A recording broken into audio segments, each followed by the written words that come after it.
As a मतलब mother होने के नाते दोनों बच्चों को पालने के लिए मुझे उनको टाइम देना पड़ेगा, तो शायद मुझे अपनी नौकरी छोड़नी पड़ेगी। मुझे ये चीज समझने में ना थोड़ा टाइम लगा था शादी के बाद की। पूरा तब लगता है जैसे मेरी फ्रेंड्स हैं सब, वो भी न्यूली मैरिड है, मेरी एज ग्रुप की है, वो तो डेली अपने पतियों के साथ बाहर जा रही है, पार्टी में आती है तो साथ में आती है।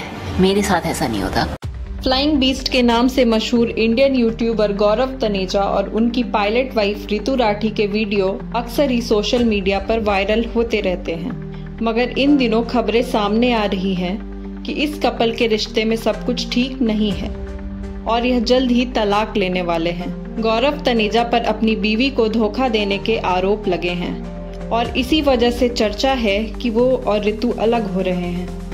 इन खबरों पर रितु की तरफ से कोई रिएक्शन सामने नहीं आया है, मगर गौरव ने इंस्टाग्राम पोस्ट के जरिए इन खबरों पर रिएक्ट किया है। उन्होंने एक पोस्ट के कैप्शन में लिखा, सोशल मीडिया पारिवारिक मामलों पर चर्चा करने की जगह नहीं है। मेरे पास कहने के लिए कुछ नहीं है। उम्मीद है कि सब जल्द ही सुलझ जाएगा। मेरे पूर्व जन्म के और इस जन्म के पाप एकजुट होंगे।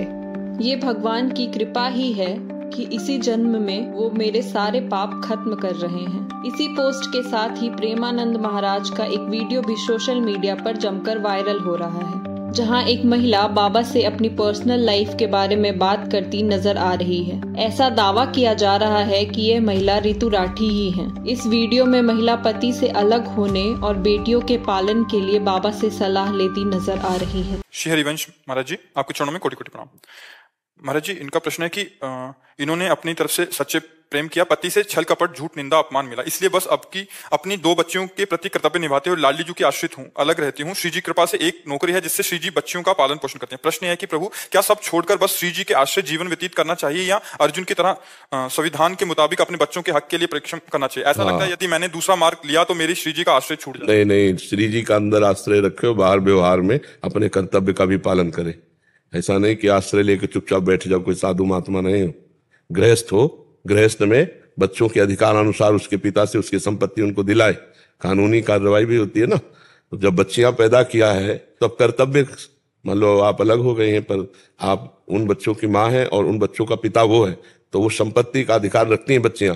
समय आने पर उनको उस अधिकार की प्राप्ति होगी तो वो भी सुखपूर्वक जीवन व्यतीत करेंगी। माता पिता का जीवन होता है संतान की व्यवस्था के लिए, खूब संतान को पढ़ाए लिखाए, उनकी व्यवस्था करे, अपना कर्तव्य पूरा हुआ, भगवान का भजन करते हुए भगवान को प्राप्त हो।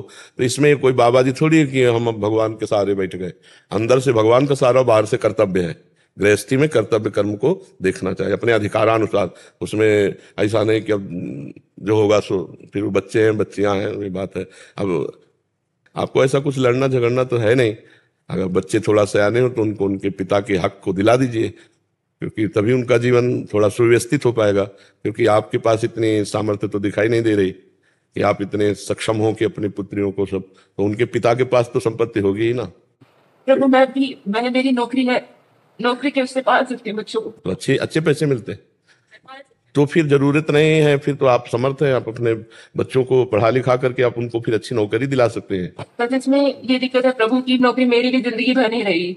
एज अ मतलब मदर होने के नाते दोनों बच्चों को पालने के लिए मुझे उनको टाइम देना पड़ेगा, तो शायद मुझे अपनी नौकरी छोड़नी पड़ेगी। हाँ, पर कुछ तो ऐसी संपत्ति तो एकत्रित कर ही लीजिए जिससे उनके बच्चों का भविष्य उज्जवल हो जाए, क्योंकि आजकल पढ़ाई लिखाई में बहुत पैसा लगता है। इस वीडियो को देखने के बाद लोग तरह तरह के कयास लगा रहे हैं।